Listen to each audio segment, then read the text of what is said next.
My mother left me a voicemail the night before she changed her will. She didn't mean to. She thought she'd hung up. And in the 47 seconds of background noise she accidentally recorded, I heard everything I needed to hear.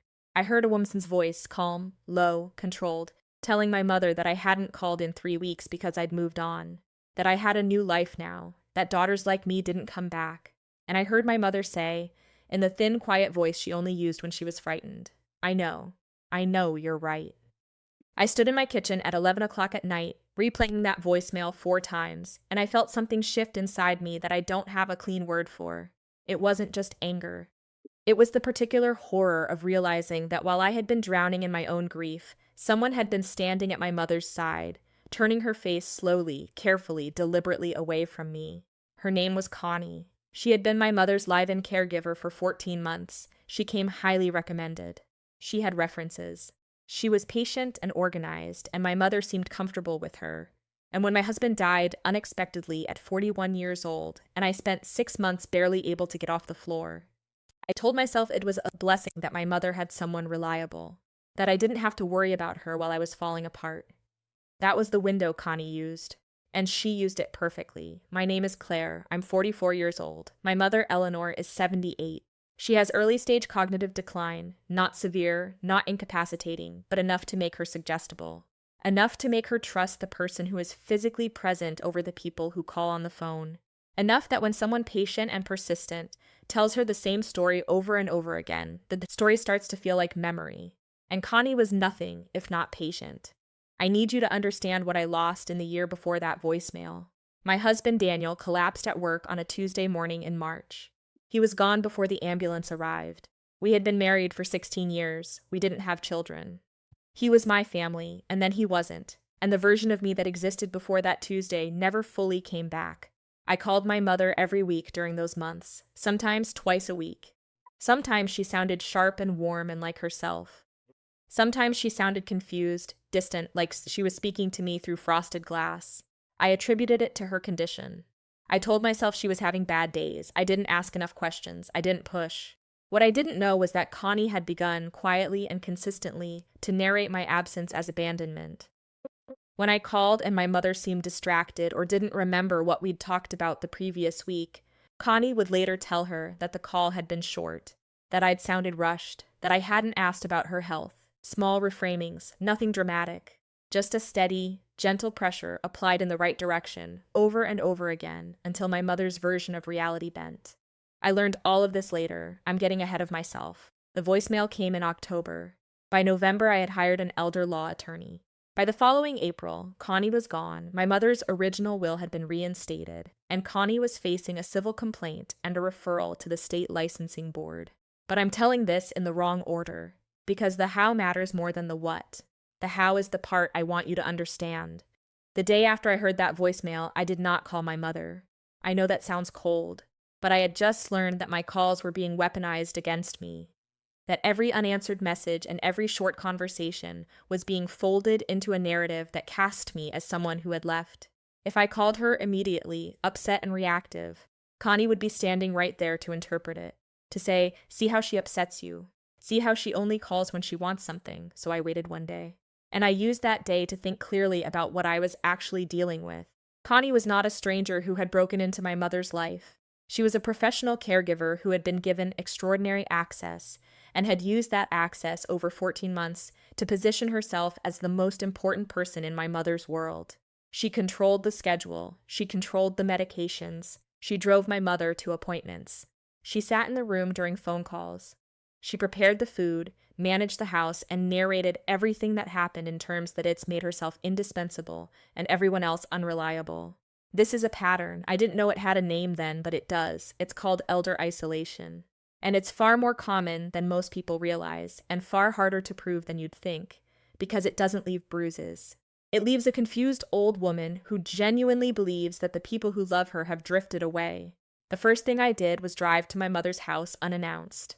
Connie answered the door. She smiled at me. She said, Claire, what a surprise. Eleanor didn't mention you were coming. Her tone was warm and just slightly pointed. The word mentioned doing a small, specific job. As if my failure to schedule my visit in advance was already a small disappointment. I smiled back. I said I'd just been in the area and wanted to bring flowers. I had brought flowers. My mother was in the living room in her chair. When she saw me, she smiled. But there was a half second before the smile where her expression was uncertain, like she was searching for context. That half second nearly broke me. This was my mother. She raised me alone after my father left. She drove me to every swim meet and read every paper I ever wrote, and sat with me in the hospital when Daniel was in surgery 2 years before he died, and held my hand without saying a word because she knew words wouldn't help. And she needed a half second to place me. I sat with her for 2 hours. Connie stayed in the room for the first 40 minutes, tidying, adjusting, contributing small comments to the conversation. I watched her without watching her. I noticed how she finished my mother's sentences. I noticed how, when my mother said something warm to me, Connie would redirect the conversation within 30 seconds. I noticed how my mother glanced at Connie before answering certain questions, the way you glance at someone when you're not sure what you're allowed to say.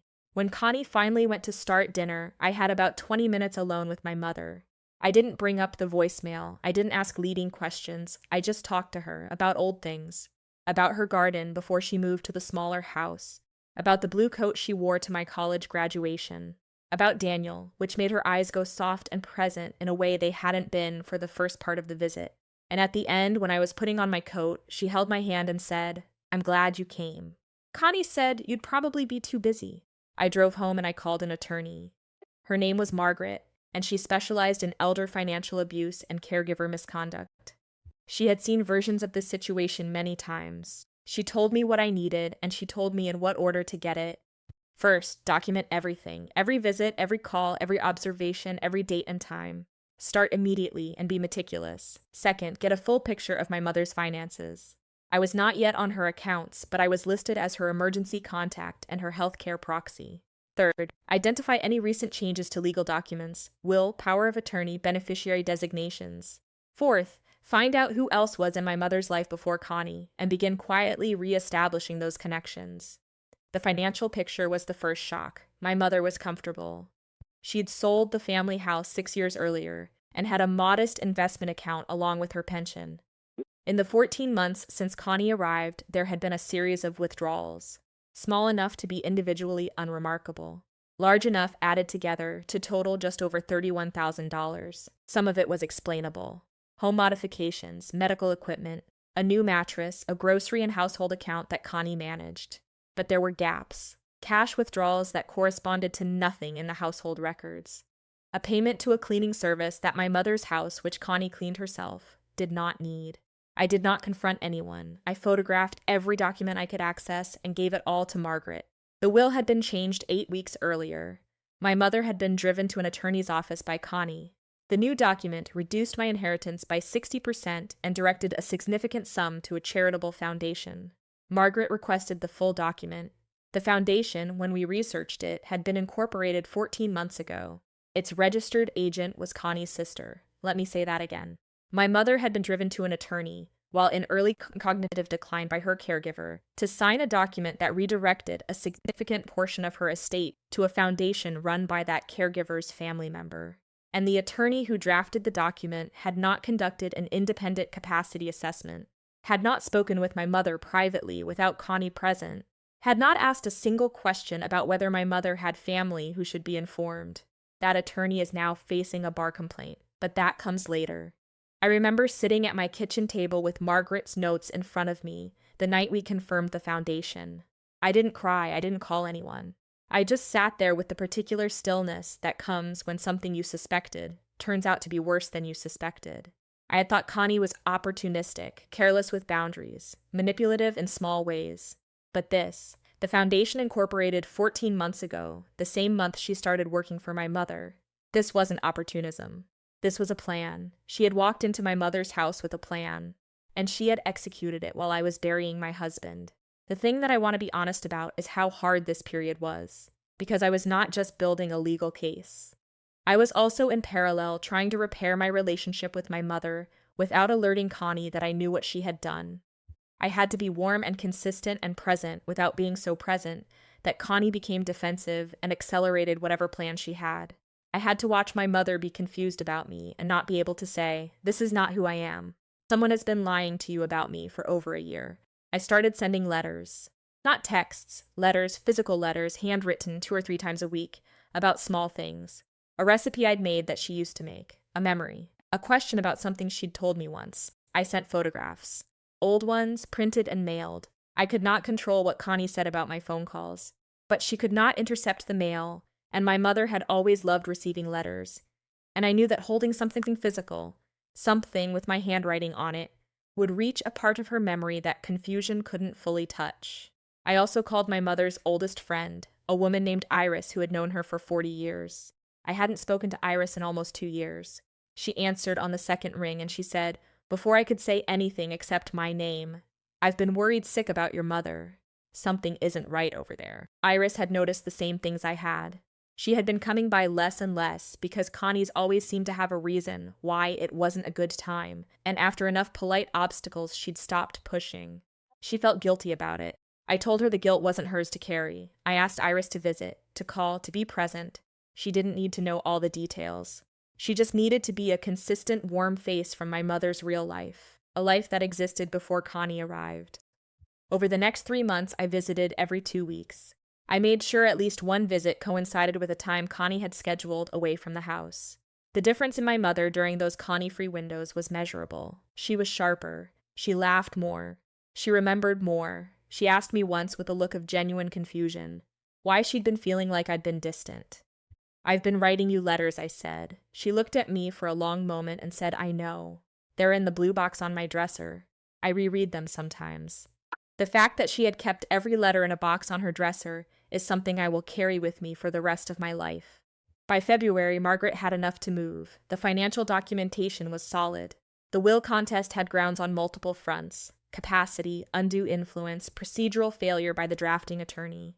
And we had something else: 2 other families who had employed Connie in previous years, and whose elderly relatives had experienced similar financial anomalies. They hadn't pursued it at the time. They were willing to speak to it now. Margaret sent a formal letter, not to Connie, to the agency through which Connie was employed. The agency had professional liability exposure, and they responded quickly.